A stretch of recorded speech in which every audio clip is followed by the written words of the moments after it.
Eu cumprimento os irmãos com a paz do Senhor. Amém. Estou muito feliz por tudo que Deus tem nos proporcionado. Pastor Anderson, eu agradeço o convite, agradeço ao pastor Samuel pela confiança do púlpito, agradeço a Deus por todos os benefícios que Ele nos tem proporcionado. Hoje, pela manhã, o Renan, ele me perguntou qual era o tema da mensagem, para poder fazer um negócio legal aqui. Acredite, irmãos, eu não tinha um tema ainda. Eu já estava estudando uma mensagem e falei, Senhor, eu preciso de um tema. Eu quero dar um tema a essa mensagem que o Senhor colocou no meu coração. E aí eu comecei a refletir, falar com Deus, e Deus falou comigo o seguinte: reestruturar é preciso. Eu falei, Senhor, muito obrigado. E hoje eu quero dizer aos irmãos que é preciso mexer em algumas estruturas que possivelmente possa estar quebrada. Deus, ele tem algo muito grande para fazer na sua vida, na minha vida, na nossa história. Deus, ele traçou um projeto tão maravilhoso para nós, para a humanidade, só que num determinado momento da história, pastor Anderson, nós caímos, a humanidade caiu, e Deus, ele vem trabalhando em todo o processo da vida da humanidade, do ser humano, para reestruturar aquilo que em algum momento da história se perdeu. E mediante a isso eu quero ler um texto bíblico com os irmãos de algo que aconteceu há muito tempo atrás, lá no princípio de tudo, lá em Gênesis, capítulo 4. Por gentileza, abra sua Bíblia e nós estaremos lendo o versículo 1 e 2. Gênesis 4, versículo 1 e 2. Diz assim: e conheceu Adão a Eva, sua mulher, e a ela concebeu e deu à luz a Caim. E disse: alcancei do Senhor um homem. E deu à luz mais a seu irmão Abel. E Abel foi pastor de ovelha, e Caim foi lavrador da terra. Irmãos, eu creio com muita força, com muita intensidade, que a família, ela é a base da nossa sociedade. E os valores que nós encontramos em cada indivíduo que faz parte dessa sociedade, ele é retirado do ambiente em que esse indivíduo ele foi formado.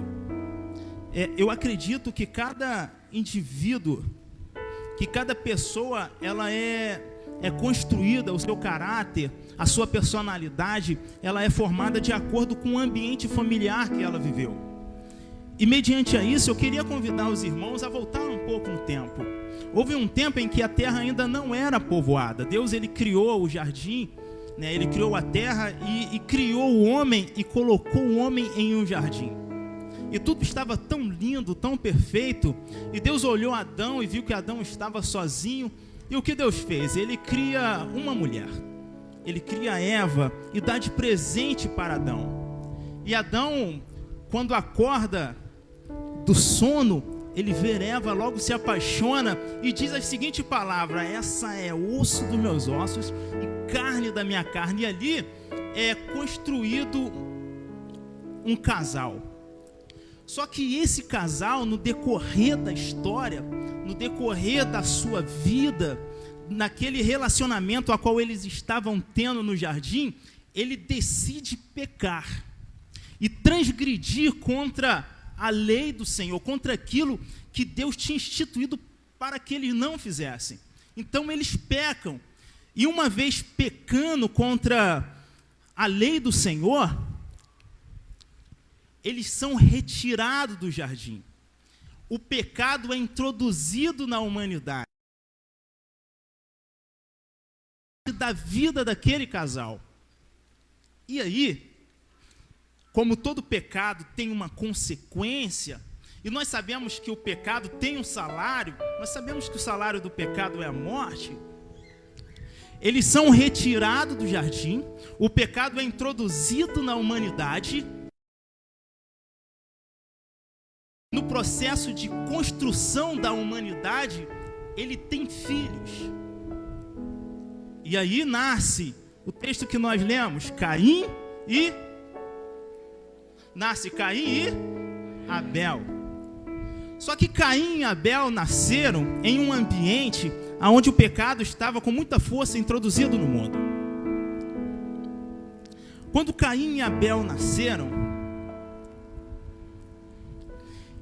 eles nasceram em um ambiente onde havia decisões não apropriadas, gestos de egoísmos, desencontro com a vontade de Deus. Logo, Caim, movido pelo egoísmo, pela inveja, ele mata o seu irmão. Aí, o primeiro homicídio é relatado na Bíblia. Ele matou seu irmão motivado pela inveja, porque Deus tinha aceitado a oferta do seu irmão. Na realidade, Deus tinha aceitado Abel e a sua oferta, e tinha rejeitado Caim e a sua oferta. Motivado pela inveja, ele mata o seu irmão. E a humanidade continua crescendo e se desenvolvendo em um ambiente onde o pecado estava predominando. A Bíblia relata que Deus, ele olha lá do céu e vê a humanidade se desenvolvendo, se perdendo no pecado. Já no capítulo, se não me falha a memória, no capítulo 6, Deus toma uma decisão. Deixa eu dar uma olhada aqui na minha cola, irmão, eu sou muito fraco de memória. No capítulo 6, verso 5, a maldade, ela estava tomando conta com muita força da humanidade. O pecado estava crescendo de tal forma que tudo isso estava desagradando os olhos de Deus. Deus toma uma decisão muito dura, uma decisão muito apertada, e diz que iria exterminar a raça humana da face da terra.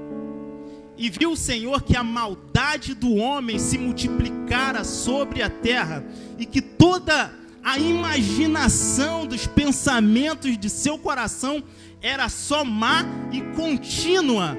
Verso 7, por gentileza. O 7. E disse o Senhor: destruirei o homem que criei de sobre a face da terra, desde o homem até os animais, até ao réptil, até as aves do céu, porque me arrependo de haver feito. Irmãos, as coisas estavam tão ruins que Deus toma a decisão de exterminar a humanidade. Só que Deus, ainda olhando lá do céu, ele vê um homem chamado Noé. E diz a Bíblia que ele acha graça em Noé. Esse cara é bom. Esse cara tem futuro. E eu quero aproveitar essa passagem e dizer: talvez esteja tudo perdido na sua casa. Talvez você olhe para um lado e não vê solução.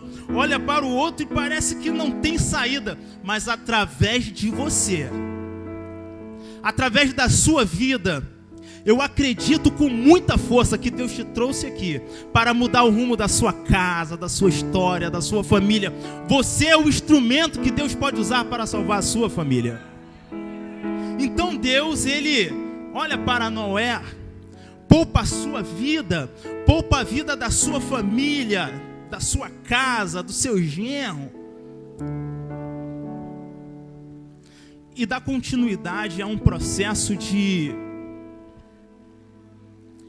reestruturação da humanidade. Vamos construir de novo. Vamos começar lá do princípio. Deus salva Noé, os animais, porque era importante salvar os animais. Também porque a fauna é importante para o ser humano. E aí, irmãos, a humanidade continua se desenvolvendo. Só que todos os passos, só que nesse percurso de desenvolvimento e de crescimento da humanidade, havia um problema, porque o pecado estava presente como um câncer, como uma infecção, ou talvez como um vírus que crescia, que se desenvolvia, que estava sempre presente no homem. E por mais que Deus separasse alguém, em algum momento da história o pecado se apresentava e de alguma forma destruía, ou parecia que estava destruindo aquilo que Deus tinha traçado para a redenção da humanidade, ou para a salvação da humanidade, ou para o crescimento e o desenvolvimento da humanidade.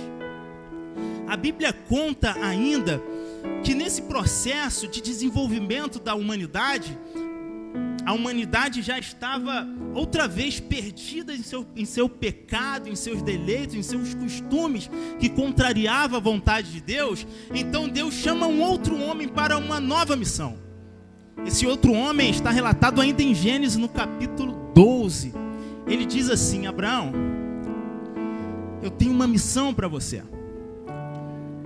Através de você, Abraão, eu vou abençoar todas as famílias da terra. E acredite, a Sara pregou isso na quarta-feira. A sua mulher é estéril, você ainda não tem filho, mas de você eu irei fazer uma grande nação. E abençoarei todas as famílias da terra. Irmão, parecia impossível isso. Mas bom, não tem filhos. Abraão gera José. José gera... Desculpa, irmãos. Abraão gera Isaac. Isaac gera Jacó. E Jacó gera a sua prole. E tudo mais. Jacó, ele teve muitos filhos. E todos os seus filhos tiveram inveja de um menino chamado José. A história, em outro momento nós vamos discursar sobre isso, mas a história diz que seus irmãos, motivados pela inveja, lembra que eu disse, um ambiente onde a inveja está presente, o egoísmo está presente, em um ambiente onde há desencontro com a vontade de Deus, não pode dar nada, certo? Os irmãos de José, motivados por todos esses gestos, pegam o seu irmão e enfim, vendem ele como escravo. E aí, irmãos, olha só, pensa comigo. A humanidade vai se desenvolvendo, a humanidade vai crescendo, e parecia que nada vai dando certo, o pecado sempre presente. O pecado sempre bagunçando aquilo que Deus estava construindo. E é isso que nos parece que está acontecendo. Parecia que o pecado estava sempre vencendo, e isso não era possível.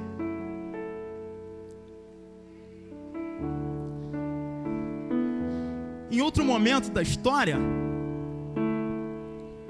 o povo de Deus se desenvolvendo, o povo que Deus separou, escolheu para si, estava crescendo.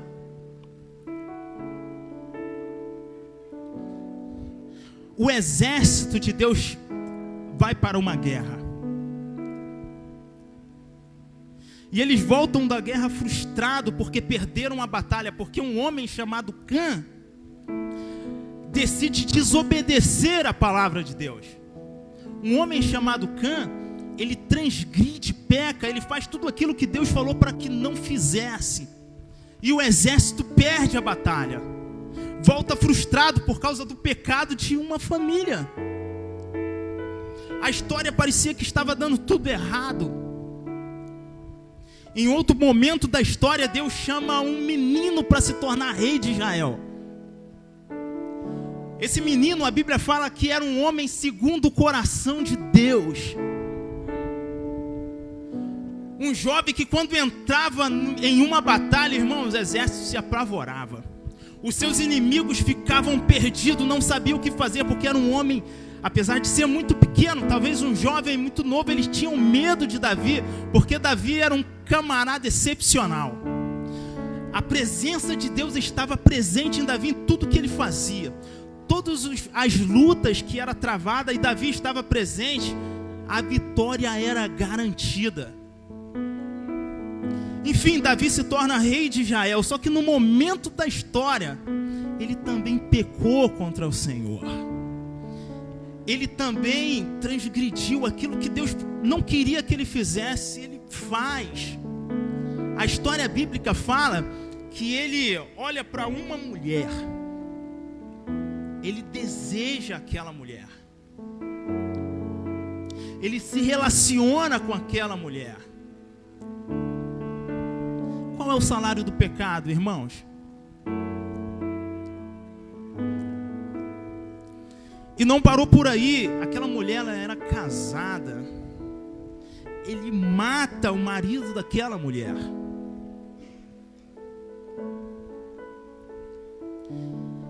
Eu disse que Davi era um homem segundo o coração de Deus, e ele se arrepende profundamente. Deus perdoa Davi. Só que o filho que nasceu daquele relacionamento morre. Deus fala com Davi que da sua família a espada nunca mais sairia, por causa do pecado. E os irmãos conseguem entender que o pecado estando presente, nada vai bem? Aí, tudo isso que está acontecendo, parece que não tinha solução. Todos esses homens que nós falamos e relatamos aqui na história, foram homens excepcionais, homens que marcaram a sua história, apesar de muitas das vezes terem errado e pecado. Em algum momento eles transgrediram, se arrependeram. Muitos desses homens acharam graça no Senhor, alcançaram a misericórdia por intermédio da fé, mas eles não eram a solução para o projeto de restituição da sua família, da minha família. Entenda, existia um plano tão perfeito que quando esse plano se apresentasse para a humanidade, ele solucionaria os nossos problemas. Porque lá no início, antes da fundação do mundo, Deus já tinha um projeto perfeito para você. Deus já tinha um plano perfeito para mim, para a sua igreja, para o seu povo. Quando Ele construiu o projeto da redenção da humanidade, pensando em você, na sua casa, Ele nos deu duas dádivas muito importantes para a nossa vida. Uma delas, entenda, não foi Abraão, não foi a salvação de Noé, nem muito menos o rei Davi.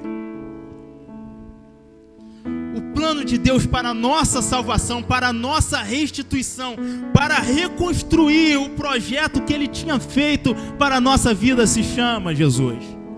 E Jesus é a dádiva que foi dada para a humanidade. Ainda quando nós não existíamos, Jesus, Ele veio para nos salvar, para nos redimir. Jesus foi a primeira dádiva, e a segunda foi o seu Espírito Santo. A primeira, Jesus. A segunda, o Espírito Santo. Um dia, quando Jesus Cristo veio ao mundo e cumpriu o seu ministério, entenda, pegaram Jesus. Já no final da sua carreira aqui, como homem, conduziram ele até um lugar chamado Gólgota. E lá no Gólgota, no caminho até o Gólgota, diz a Bíblia que esbofetearam a sua face, cuspiram em seu rosto, crucificaram Jesus na cruz, fizeram muita violência a esse homem chamado Jesus. E quando pensaram que estavam matando ele, crucificando ele, na realidade, tudo isso que estava acontecendo, ele estava retirando dele. Escuta, o sangue de Jesus que foi derramado na cruz é a solução para a nossa vida, porque é justamente o sangue de Cristo que nos lava de todo pecado. Quando no momento da história parecia que não havia mais cura para o pecado que tinha sido introduzido no mundo, Jesus Cristo entrou com a solução para os seus problemas.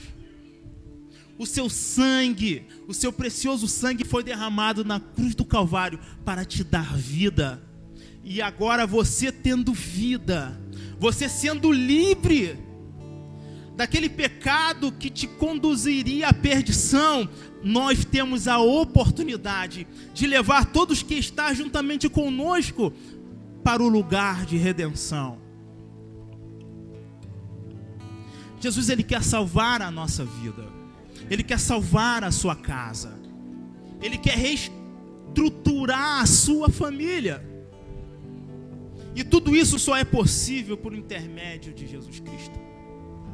Não existe outra solução a não ser Jesus. Tudo parece estar perdido. Mas entenda, irmãos, existe um plano de salvação para a nossa vida. Existe um plano de redenção, de reestruturar a sua família. Não deixe de pedir a Deus para cuidar da sua casa. Talvez você pense que está perdido, que não tem mais solução, mas existe solução para você. Jesus, Ele quer entrar na sua casa. O Pai, Ele quer fazer morada na sua casa. Uma coisa muito legal que acontece comigo, quando eu chego do meu trabalho, todos os dias, irmãos, é muito difícil o meu filho estar dormindo. Mas quando eu me aproximo do portão, a minha cachorra logo late. A cachorra latindo, o meu filho escuta. Aí ele fica na porta. A porta é de vidro, ele fica assim, olhando. Aí devagar eu abro o portão. E quando eu abro o portão, ele fala: mamãe, papai. A Sara às vezes finge que não escuta ele: papai. Sabe o que eu quero te dizer? O Pai está batendo na sua porta hoje. E quando Ele entrar, Ele vai colocar tudo que está desarrumado no lugar. Talvez a cozinha está bagunçada, Ele vai arrumar. Talvez a sala está toda desorganizada, mas Ele vai organizar, vai colocar tudo no seu devido lugar. E você vai crescer e vai prosperar, porque o Pai, Jesus, o Espírito Santo vai morar na tua vida. Ele bate no seu coração nessa noite e Ele quer fazer morada. Acredite nisso, irmão. Jesus é a solução, Ele é o antídoto para o pecado do homem. Aquilo que aconteceu lá no Éden. A Bíblia diz que por um homem entrou o pecado, mas por Jesus a graça se estendeu para toda a humanidade. Através do sangue de Cristo nós fomos lavados de nosso pecado. Acredite nessa promessa. Acredite nessa palavra. Acredite que Jesus é a solução para os nossos problemas. E quando Ele entrar, Jefferson, as coisas vão melhorar. Aleluia, Senhor. Que foi profetizado, viveremos para ver cumprir cada palavra. A restauração chegou.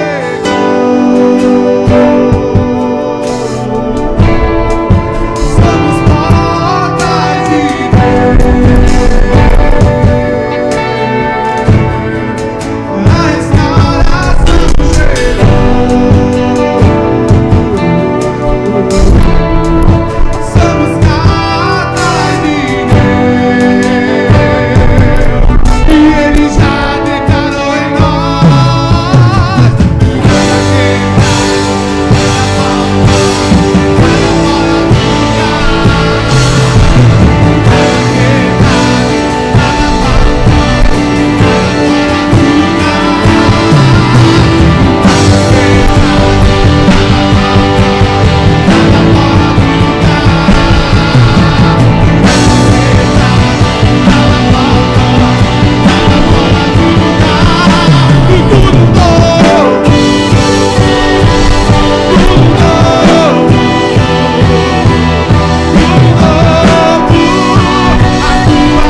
seja bem provável que na sua família esteja tudo desorganizado.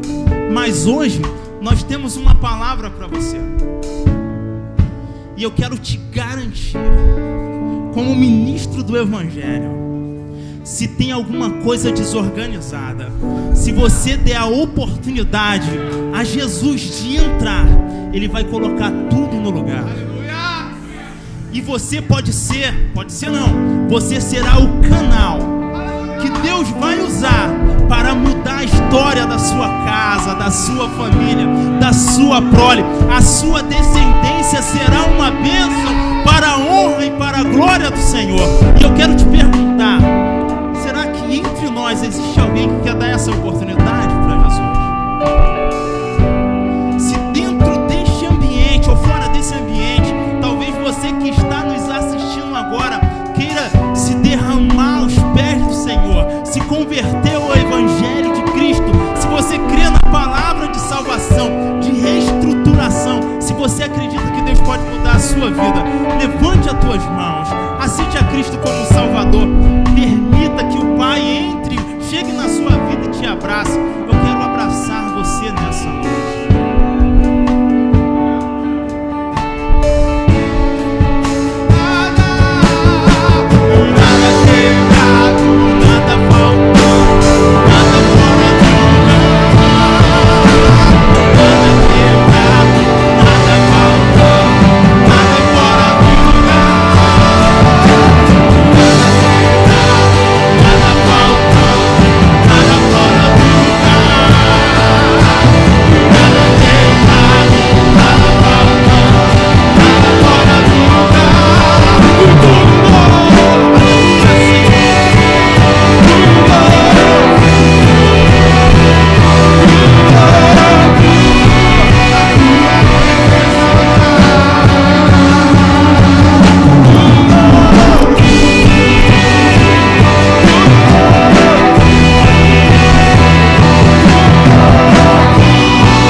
Na geografia desse planeta, porque o nosso Deus é um Deus da família, é um Deus que muda vidas, que transforma.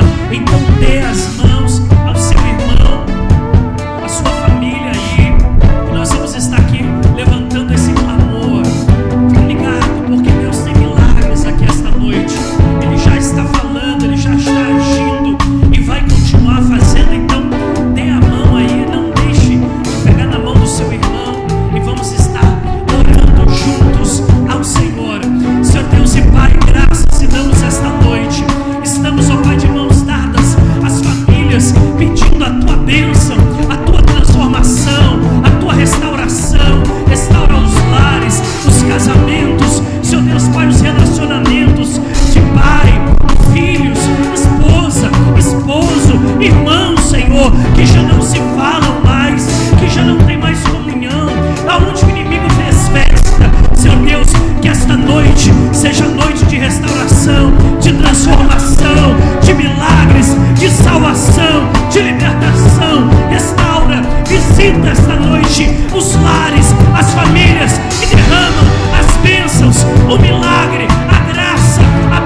se assentar. O pastor Samuel vai estar fazendo aqui o término, a oração final, despedindo com a bênção. Você da live também pode mandar aí no chat que os moderadores vão estar